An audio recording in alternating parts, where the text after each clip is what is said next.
আসসালামু আলাইকুম প্রিয় শিক্ষার্থীরা, আমি শিরিন সুলতানা চলে আসলাম নতুন একটি পর্ব নিয়ে। এখন আলোচনা করব প্রবাস বন্ধু এই গল্পটি থেকে আসা একটি সৃজনশীল প্রশ্ন নিয়ে। যে সৃজনশীল প্রশ্নটা দিনাজপুর বোর্ড 2025 সালে এসেছে। চলো আমরা আলোচনা করে ফেলি এই প্রশ্নটা। প্রথমে আমরা ক খ আলোচনা করব, তারপর গ ঘতে যাব। দেখো কতে কি বলা আছে। কাবুল থেকে খাজামুল্লা গ্রাম কত দূর? কাবুল থেকে খাজামুল্লা গ্রাম হচ্ছে 2.5 মাইল দূরে। 2.5 মাইল দূরে। এবার খ, আব্দুর রহমানকে সকল কাজের কাজী বলা হলো কেন? কারণ সে লেখককে সব কাজ করে দিবে, এই জন্য তাকে সকল কাজের কাজী বলা হলো। দেখো আমরা যদি খ নাম্বারটা একটু ব্যাখ্যা করি কিভাবে আমরা লিখবো এটা। আব্দুর রহমানকে সকল কাজের কাজী বলা হয়েছে তার বহুমুখী দক্ষতার জন্য। প্রবাস বন্ধু ভ্রমণ কাহিনীতে দেখা যায় লেখক আফগানিস্তানের রাজধানী কাবুলের কাছাকাছি খাজামুল্লা গ্রামে অবস্থানকালে আব্দুর রহমান নামের এক ব্যক্তি তার তত্ত্বাবধায়ক হিসেবে নিযুক্ত হন। ফরাসি অধ্যক্ষ জিরার সাহেব লেখকের সঙ্গে আব্দুর রহমানের পরিচয় করিয়ে দিতে গিয়ে বলেন লেখকের প্রয়োজনীয় সব কাজই সে সামলাতে পারবে। যদিও আব্দুর রহমানের মূল পেশা বাবুর্চি, তবু নানা ধরনের কাজে তার সম্মান পারদর্শিতা রয়েছে। এই সব কর্মদক্ষতার কারণেই তাকে হরফুন মোলা বা সকল কাজের কাজই বলা হয়েছে। ওকে, কেন বললাম সে সব কাজ করে দিবে লেখকের, এই জন্য তাকে সকল কাজের কাজই বলা হয়েছে। এবার আমরা আলোচনা করবো হচ্ছে গ আর ঘ। দেখো গ আর ঘ, তার জন্য আমরা উদ্দীপকটা একটু পড়ি, এরপর আমরা গ ঘ আলোচনা করি।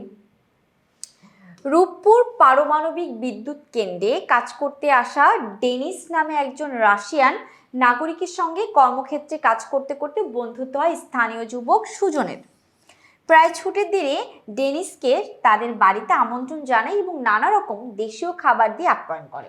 খাবারগুলো ডেনিস খুব পছন্দ করে এবং বিকেলে তারা বিভিন্ন স্থানে একসঙ্গে ঘুরে বেড়ায়। ভিন দেশে এমন বন্ধু পেয়ে ডেনিস ভীষণ আনন্দিত। খুবই ভালো লাগলো, আমরা উদ্দীপকটা বুঝলাম। রাশিয়ান একটা ছেলের সঙ্গে আমাদের স্থানীয় এলাকার হচ্ছে সুজনের খুব ভালো বন্ধুত্ব হয়েছে। এবার আমরা গ ঘ যদি পড়ি, উদ্দীপকের সুজনের আচরণে প্রবাস বন্ধু ভ্রমণ কাহিনীর আব্দুর রহমান চরিত্রের যে দিকটি প্রকাশ পেয়েছে তা ব্যাখ্যা করো। কি বলেছে?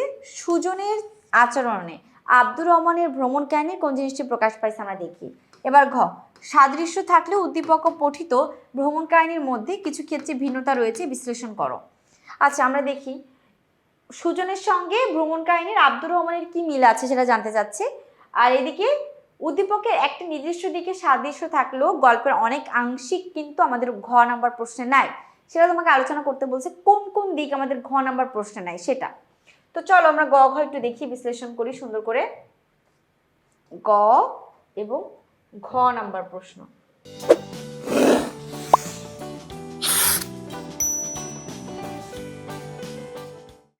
গতে কি আছে?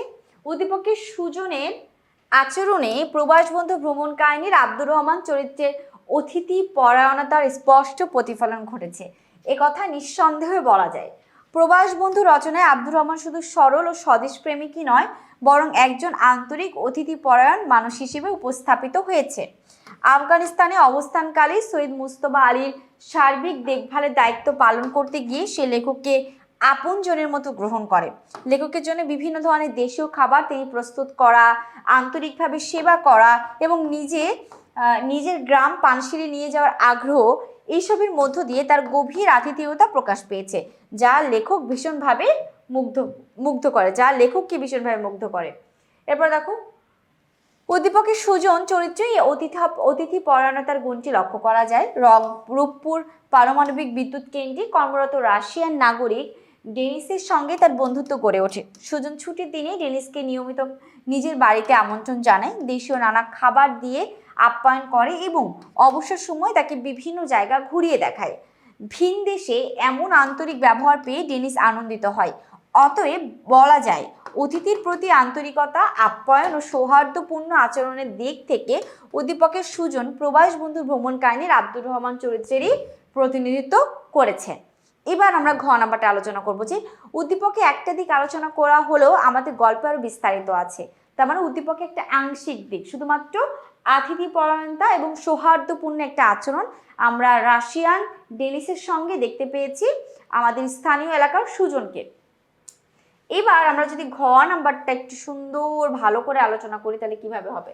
মন্তব্যটি যথার্থ, কারণ উদ্দীপক ও পঠিত ভ্রমণ কাহিনীর মধ্যে কিছু মিল থাকলেও দৃষ্টিভঙ্গি উপস্থাপনায় সুস্পষ্ট পার্থক্য লক্ষ্য করা যাচ্ছে। অর্থাৎ কিছু মিল থাকলেও বেশিরভাগই একটা অমিল আছে। তো কি অমিলগুলা? সৈয়দ মুজতবা আলীর প্রবাস বন্ধু রচনায় লেখক আফগানিস্তানে অবস্থানকালে তার ব্যক্তিগত ভ্রমণ অভিজ্ঞতা তুলে ধরেছেন। তিনি সে দেশের প্রাকৃতিক পরিবেশ, কঠোর জলবায়ু, মানুষের জীবনযাপন, খাদ্যাভ্যাস ও সংস্কৃতিকে রসাত্মক ও প্রাণবন্ত ভাষায় উপস্থাপন করেছেন। লেখকের পর্যবেক্ষণে প্রকৃতির প্রতি গভীর অনুরাগ এবং ভ্রমণের প্রতি আকর্ষণ স্পষ্টভাবে প্রতিফলিত হয়েছে সুন্দর করে।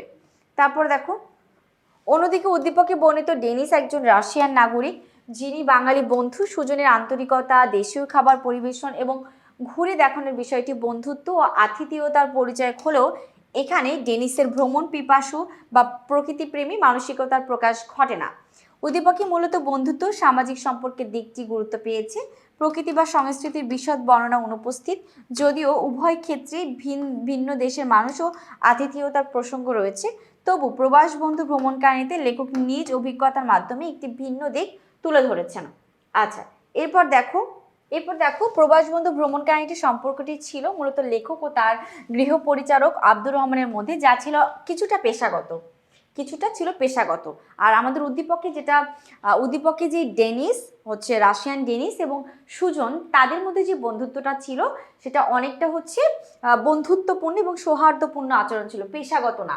আমরা একটু দেখি, কিন্তু যদি আমরা লক্ষ্য করি মানে ঘ নাম্বারে আরেকটু বাকি আছে আমাদের। এখানে দেখো, অন্যদিকে উদ্দীপকের সুজন ও ডেনিসের সম্পর্কটি ছিল কর্মক্ষেত্রে সৃষ্ট বন্ধুত্ব, যা ছিল সমমর্যাদার।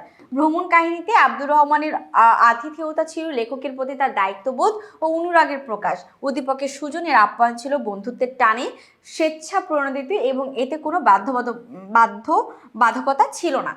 তো আমরা কিন্তু দিনাজপুর বোর্ড 2025 সালে আসা একটি সৃজনশীল প্রশ্ন নিয়ে আলোচনা করে ফেললাম। আশা করছি সকলে বুঝতে পেরেছো। আজকে এই পর্যন্তই। আল্লাহ হাফিজ, আসসালামু আলাইকুম।